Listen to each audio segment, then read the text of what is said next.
Ayan na nga. So, eto na.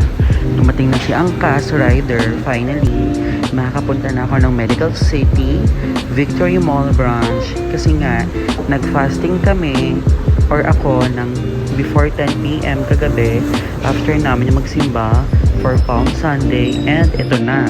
Nasa MacArthur Highway na kami. Siguro mga around 7 before 7:20 yan, mga 7:15 sa MacArthur Highway.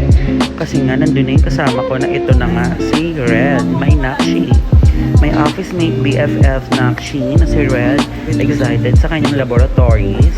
At ito ko ngayon, paupo-upo na lang kasi nga pagdating ko, nakaupo na siya number 4, ako number 12, ay 11, naging 11. Pak aura legs. At ayan, tawan-tawa ako sa kanya kasi paglabas niya ng laboratories, nangihina siya. Takot sa injection ng Nakshi kong BFF kong office mate ko. Sayang di ko na videohan, sana nakita nyo. At eto na, pasabog ang sa aming breakfast kasi nga over fasting kami.